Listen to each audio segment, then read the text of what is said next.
राय के सिद्धांतों पर चलने वाली यहाँ एकमात्र अम्बेडकरवादी पार्टी केवल बीएसपी है। और जब से इस पार्टी के सांसद व विधायक आदि बने हैं तथा यूपी जैसे विशाल राज्य में भी ये पार्टी कई बार सत्ता में आई है, तो तब से केंद्र व राज्यों की भी सत्ताधारी और विपक्ष की भी अंबेडकर विरोधी जातिवादी पार्टियां किस्म किस्म के साम दाम दंड भेद आदि अनेकों हथकंडे इस्तेमाल करके बीएसपी को कमज़ोर करने में लगे हैं। और इस मामले में सत्ता व विपक्ष में बैठी जातिवादी पार्टियों ने पर्दे के पीछे से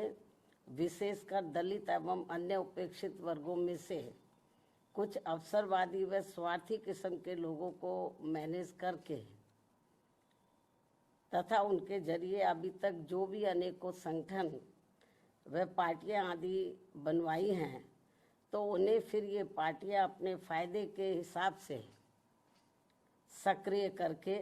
व विशेषकर बीएसपी के मजबूत रहे राज्यों में और उसमें भी उत्तर प्रदेश में किस्म किस्म के हथकंडे इस्तेमाल करके यहाँ दलितों एवं अन्य उपेक्षित वर्गों के लोगों को गुमराह करके उनके वोटों को बांटने में लगी है ताकि बीएसपी आगे बढ़ने से रुक जाए। ऐसे में दलित एवं अन्य उपेक्षित वर्गों में से बने इस किस्म के पार्टी विरोधी संगठनों एवं पार्टियों से इन वर्गों के लोगों को जरूर सावधान रहना है, अर्थात इन्हें ऐसे सभी स्वार्थी एवं अवसरवादी पार्टियों व संगठनों से सदैव दूरी बनाकर रखना है, क्योंकि इस किस्म के संगठनों व पार्टियों से बाबा साहब डॉक्टर भीमराव अंबेडकर एवं बीएसपी के जन्मदाता व संस्थापक मान्यवर श्री कांशीराम जी की बहुजन हिताय व बहुजन सुखाय की मूवमेंट से कुछ भी लेना देना नहीं है, जबकि वास्तव में इनकी मूवमेंट को आगे बढ़ाने के लिए बीएसपी पूरे जी जान से लगी हुई है, जिसे आगे बढ़ते एवं मजबूत होते हुए देखकर अब पूरे देश में व खासकर यूपी में यहाँ सत्ता एवं विपक्ष की सभी जातिवादी पार्टियां बहुत ज़्यादा दुखी व चिंतित भी हैं। और अब पिछले कुछ समय से जब से बीएसपी फिर से मजबूत होनी शुरू हुई है, तो तब से अब यह सभी विरोधी पार्टियां विशेषकर दलित वर्ग से जुड़े अवसरवादी व स्वार्थी किस्म के संगठनों व पार्टियों आदि को विभिन्न स्तर पर इस्तेमाल करके तथा उनके जरिए आए दिन किस्म किस्म के कार्यक्रम आदि करवा के यहाँ दलितों एवं अन्य उपेक्षित वर्गों के लोगों को गुमराह करने में लगी है तथा उनकी ताकत को भी बांटने व कमज़ोर करने में लगी हुई है, जिनके बहकावे में इन वर्गों के लोगों को बिल्कुल भी नहीं आना है। और इसके लिए अब ये अवसरवादी व स्वार्थी किस्म के बने संगठन एवं पार्टियां यहाँ जातिवादी पार्टियों के हाथों में खेलकर तथा एक सोची समझी रणनीति के तहत बीएसपी के भोले भाले लोगों को अपने इन संगठनों व पार्टियों आदि से जोड़ने के लिए अब अपने कार्यक्रमों में व बैठकों आदि में मान्यवर श्री कांशीराम जी का व मेरा खुद का भी नाम लेकर ये कहते घूम रहे हैं कि हम तो इनके मिशन को ही आगे बढ़ाने में लगे हैं और इसके लिए हम बहन जी का भी काफ़ी सम्मान करते हैं। ये भी कहते हैं कि बाबा साहब डॉक्टर भीमराव अंबेडकर के जिस अधूरे पड़े कारवां को बीएसपी पूरा करने में लगी है, उसके साथ हम भी खड़े हैं। इस किस्म की वो बातें करते हैं लोगों को गुमराह करने के लिए। इस प्रकार से ये सब लिपड़ी चिपड़ी बातें कहकर अब ये अवसरवादी एवं स्वार्थी किस्म के संगठन एवं पार्टियां बीएसपी के लोगों को गुमराह करने में लगी हैं तथा इस पार्टी को कमज़ोर करने में लगी हैं, जबकि इस मामले में हमारी पार्टी का ये कहना है कि यदि इनकी इन सब बातों में रत्ती भर भी सच्चाई होती तो तब फिर ये लोग विरोधी पार्टियों के हाथों में खेलकर अपने अनेकों संगठन एवं पार्टियां आदि नहीं बनाते और फिर ये लोग सीधे बीएसपी से ही जुड़कर अपनी बहुजन हिताय व बहुजन सुखाय की पार्टी को ही मजबूत करते। लेकिन ऐसा ना करके ये लोग एक सोची समझी रणनीति के तहत इस किस्म की बातें कहकर हमारे बीएसपी से जुड़े भोले भाले दलितों एवं अन्य उपेक्षित वर्गों के लोगों को गुमराह करने में लगे हैं। इस किस्म की बातें कहकर बीएसपी को आगे बढ़ने से रोकने में लगे हैं, जिनसे इन वर्गों के लोगों को हमेशा सचेत रहना है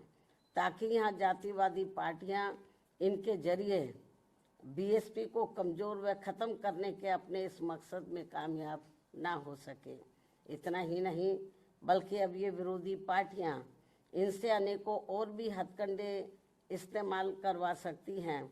ताकि फिर देश में बीएसपी का अस्तित्व ही ना के बराबर रह जाए। इसके साथ ही अब तो ये जातिवादी पार्टियां अपने राजनीतिक लाभ के लिए इन स्वार्थी व अवसरवादी संगठनों एवं पार्टियों को जिंदा रखने के लिए चुनाव में अपने वोट भी ट्रांसफ़र करा के इनके अब एक आधी एमपी व एमएलए भी जितवा कर भेज रही है। इतना ही नहीं बल्कि ईवीएम में भी धांधली करा के अब बीएसपी के उम्मीदवारों को जीतने भी नहीं दे रही हैं ताकि दलित एवं अन्य उपेक्षित वर्गों के लोगों का बीएसपी से मोह भंग हो जाए। हालांकि ईवीएम में धांधली को लेकर अब विपक्ष की पार्टियां भी काफ़ी कुछ बोल रही हैं। ऐसे में अब हमारी पार्टी सहित अधिकांश विपक्ष की पार्टियां भी यही चाहती हैं कि देश में सभी छोटे बड़े चुनाव पूर्व की तरह ही बैलेट पेपर के जरिए होने चाहिए, जो वर्तमान सरकार के रहते तो संभव नहीं हो सकता। लेकिन उम्मीद है कि सत्ता परिवर्तन होने के बाद ये सब संभव हो जाए। इसलिए ऐसी संभावना के चलते अभी अपनी पार्टी के लोगों को भी कतई निराश नहीं होना है, बल्कि इनको अपनी पार्टी को हर स्तर पर मजबूत बनाते रहना बहुत ज़रूरी है, क्योंकि देश में वर्तमान में चल रहे राजनीतिक हालातों में ये ईवीएम वाला सिस्टम कभी भी बदल सकता है और फिर यहाँ बैलेट पेपर से ही देश में हर चुनाव होंगे और ऐसा हो जाने पर फिर बीएसपी के भी अच्छे दिन पुनः वापस लौट आएंगे। इस उम्मीद के साथ ही पार्टी के लोगों को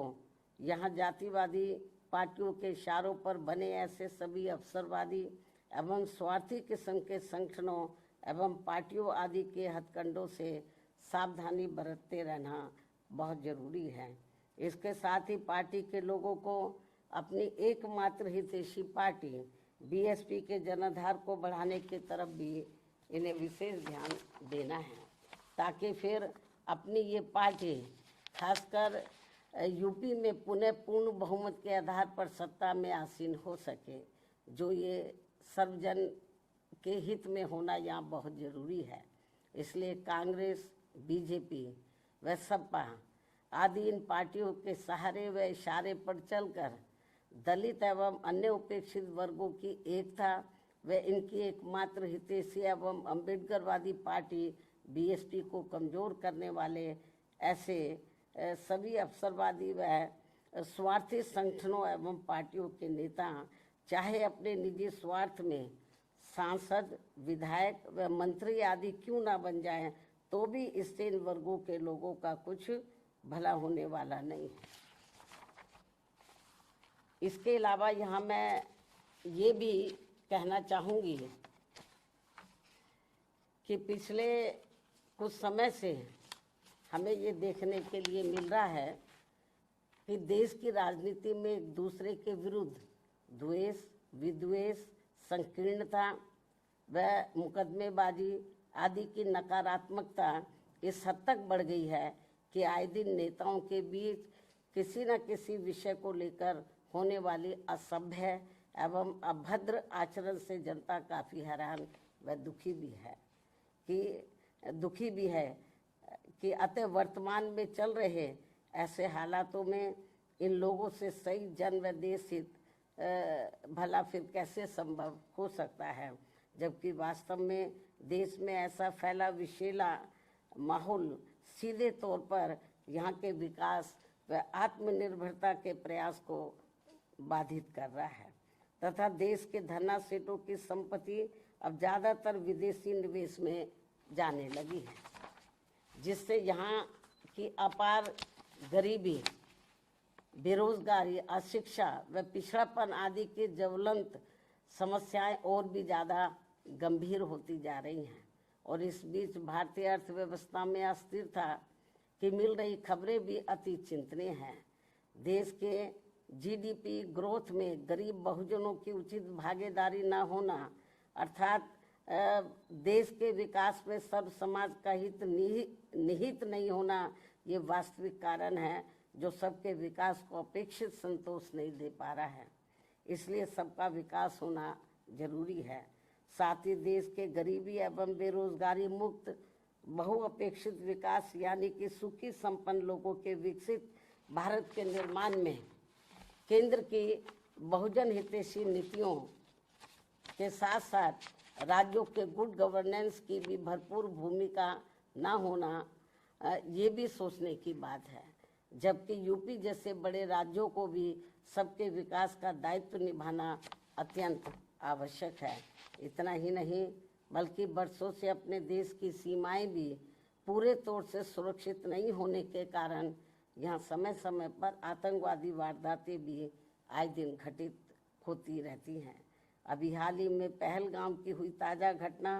इस बात का खास उदाहरण है, जो अति दुखद व चिंतनीय भी है, जिस पर इस समय देश में काफ़ी राजनीति भी की जा रही है। ये भी बड़े दुर्भाग्य की बात है जो नहीं होनी चाहिए। वहीं दूसरी तरफ अब देश में कोरोना का भी तेजी से प्रकोप बढ़ रहा है, जिसके रोकथाम के लिए भी सभी राज्य सरकारों को विशेष ध्यान देना चाहिए। साथ ही देश में लगातार बढ़ रही गरीबी एवं महंगाई आदि ने भी लोगों को अब काफ़ी तोड़कर रख दिया है। इनके साथ साथ इस समय देश के कुछ भागों में भारी वर्षा व तूफान आदि आने की वजह से भी लोग बहुत ज़्यादा मुश्किल में हैं। इन सब मामलों में भी केंद्र व राज्य सरकारों को जरूर ध्यान देना चाहिए। साथ ही सरकारें कार्यक्रमों के प्रति गंभीर व संवेदनशील न होने के कारण आए दिन मची भगदड़ में हो रही मौतें भी अति चिंता की बात है।